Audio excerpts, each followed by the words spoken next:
NEET പരീക്ഷാ ക്രമക്കേടിൽ കേന്ദ്ര വിദ്യാഭ്യാസ മന്ത്രി രാജിവെച്ചിട്ടും പ്രതിഷേധം തുടരാൻ പ്രതിപക്ഷം. പാർലമെന്റിലേക്കുള്ള മാർച്ചിലെ പെല്ലറ്റ് ആക്രമണം ആയുധമാക്കാനാണ് തീരുമാനം. ചർച്ച ആവശ്യപ്പെട്ട് കെ.സി. വേണുഗോപാൽ ഉൾപ്പെടെ നോട്ടീസ് നൽകിയിട്ടുണ്ട്. അതേസമയം ചോദ്യപേപ്പർ ചോർച്ചയുടെ പശ്ചാത്തലത്തിൽ പരീക്ഷാ ക്രമക്കേടുകൾക്കെതിരെ കടുത്ത ശിക്ഷ വ്യവസ്ഥ ചെയ്യുന്ന പുതിയ ഭേദഗതി ബിൽ ഇന്ന് ലോക്സഭയിൽ അവതരിപ്പിക്കും. പ്രധാനമന്ത്രിയുടെ ഓഫീസിന്റെ സ്വതന്ത്ര ചുമതലയുള്ള കേന്ദ്രമന്ത്രി ജിതേന്ദ്ര സിംഗ് ആണ് ബിൽ സഭയിൽ വയ്ക്കുന്നത്.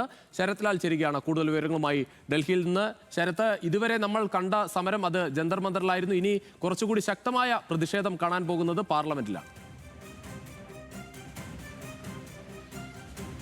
അതെ, പാർലമെന്റ് രാജ്യസഭയിൽ വിദ്യാർത്ഥികൾക്കെതിരെയുള്ള ലാത്തിച്ചാർജ് സംബന്ധിച്ച അടിയന്തര പ്രമേയത്തിന് നോട്ടീസ് കോൺഗ്രസും പ്രതിപക്ഷ കക്ഷികളൊക്കെ നൽകിയിട്ടുണ്ട്. 11 മണിക്ക് രാജ്യസഭയിൽ ഇത് ഉന്നയിക്കപ്പെടും.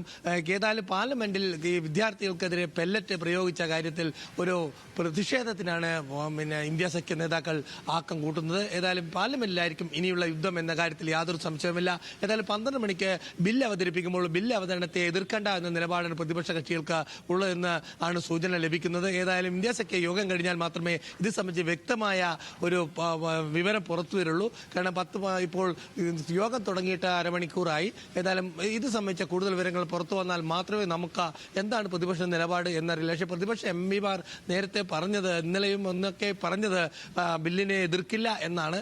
ഏതായാലും ബില്ലിനെ എതിർക്കാത്ത രീതിയിൽ പക്ഷേ രാജ്യസഭയിലാവട്ടെ, രാജ്യസഭയിൽ ഇപ്പോൾ വളരെ ശക്തമായ അടിയന്തര പ്രമേയ നോട്ടീസ് നൽകിയിരിക്കുകയാണ്. കോൺഗ്രസും അതേപോലെ CPM-ഉമാണ് രണ്ട് അടിയന്തര നോട്ടീസ് നൽകിയിരിക്കുന്നത്. അടിയന്തര പ്രമേയ നോട്ടീസ് അതിൽ വ്യക്തമായി ആവശ്യപ്പെട്ടിരിക്കുന്നത് ഡൽഹിയിൽ നടന്ന ലാത്തി ചാർജ്, പെല്ലറ്റ് ഉപയോഗം അല്ലെങ്കിൽ ഇത് സംബന്ധിച്ച കാര്യങ്ങൾ അമിത്ഷാ മറുപടി പറയണം, സഭ നിർത്തിവെച്ച് ചർച്ച ചെയ്യണം എന്നാണ് ആവശ്യപ്പെട്ടിരിക്കുന്നത്.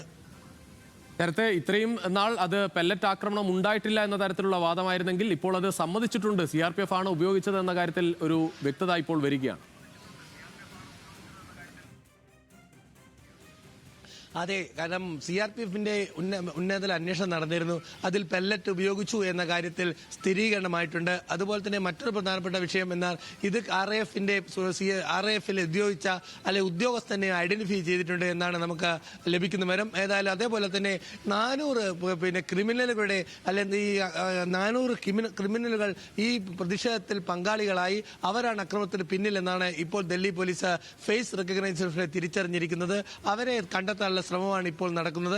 മറ്റൊരു പ്രധാന കാര്യം, ഈ RAF അല്ലെ പെല്ലറ്റ് ഉപയോഗിക്കാനുള്ള ഉത്തരവ് നൽകിയത് ആരാണ് എന്നത് സംബന്ധിച്ച ഇന്റേണൽ എൻക്വയറി ഇപ്പോൾ നടന്നു വരികയാണ്. രുജീഷ്.